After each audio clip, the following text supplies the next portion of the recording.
Pocket for Corduroy by Don Freeman.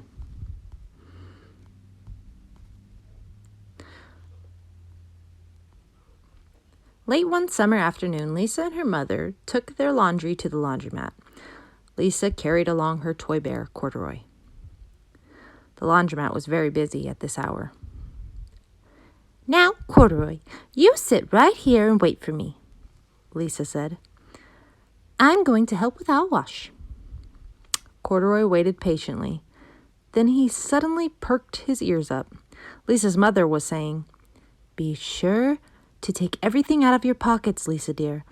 You don't want your precious things to get all wet and soapy." "Pockets," said Corduroy to himself. "I don't have a pocket." He slid off the chair. "I must go find something to make a pocket out of," he said, and he began to look around. First he came to a pile of fancy towels and washcloths, but nothing was the right size or color. Then he saw a huge stack of colorful clothes in a laundry bag. "There ought to be something in here to make a pocket out of," he said. Without hesitating, he climbed inside the bag, which was filled with pieces of laundry. Wet laundry. The dampness didn't bother Corduroy in the least. "This must be a cave," he said. "I've always wanted to live in a dark, cool cave." Later, when Lisa looked for her bear, he was gone.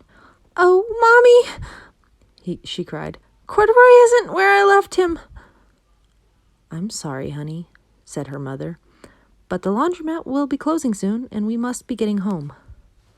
Lisa did not want to leave without Corduroy, but her mother insisted. "You can come back tomorrow," she said. "I'm sure you'll find him." As they left, a young man wearing an artist's beret was taking his wet laundry out of a bag, in the very bag that Corduroy had discovered. Before he knew it, Corduroy was being tossed together in a bunch of sheets and shirts and shorts and slacks. Inside the dryer. But just as the artist was shutting the glass door, Corduroy tumbled out onto the floor.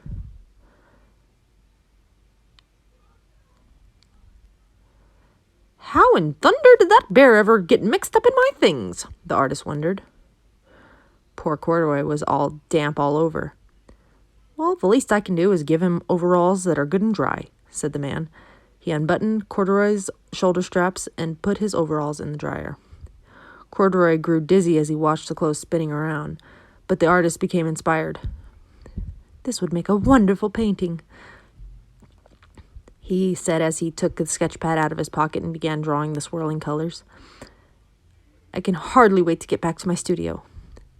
Finally, the dryer stopped swirling, and the man gathered up the clothes, and then he helped Corduroy put on his warm, dry overalls.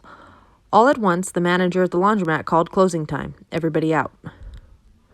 Corduroy was gently placed on the top of the washing machine. "I wonder who that bear belongs to," said the artist as he was leaving. "He should have his name someplace. He's too fine a fellow to be lost." As soon as the lights were off, Corduroy began to search again. He was surprised to see something white and glowing in the dark. "Maybe it's snow," he said. "I've always wanted to play in the snow." He accidentally tipped over the open-lidded box, and suddenly he was covered with soft, slippery soap flakes. Gradually, Corduroy began to slip and slide. "Oh, what fun!" he said with a smile. "I've always wanted to ski down a steep mountainside." He landed in his paws in his first empty basket. "This must be a cage," he said, peeking through the bars. "I've never wanted to live inside of a cage like a bear at a zoo." But by now, Corduroy felt a little drowsy, and he soon nodded off to sleep. Next morning, when the manager came to open the laundromat, there was Lisa waiting. "I left something here yesterday," she explained. "May I look around?" "Certainly," said the manager. "My customers are always leaving things." Lisa was searching under the chairs and in the back of the washing machines when she heard the manager call her. "Is this what you're looking for, señorita?" Yes, yes, he's my best friend, shouted Lisa. She reached and picked up Corduroy out of the basket.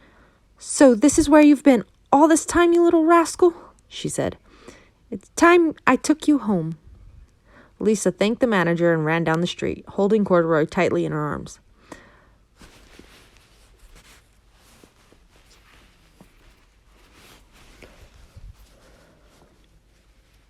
I thought I told you to wait for me, she said. Why did you wander away? I went looking for a pocket, Corduroy said. Oh, Corduroy, why didn't you just tell me you wanted a pocket? Asked Lisa. That very morning, Lisa sewed a pocket onto Corduroy's overalls. And here is a card that I've made with your name on it, for you to keep tucked inside, she said. I've always wanted a purple pocket with my name tucked inside, said Corduroy, as he and Lisa nuzzled noses.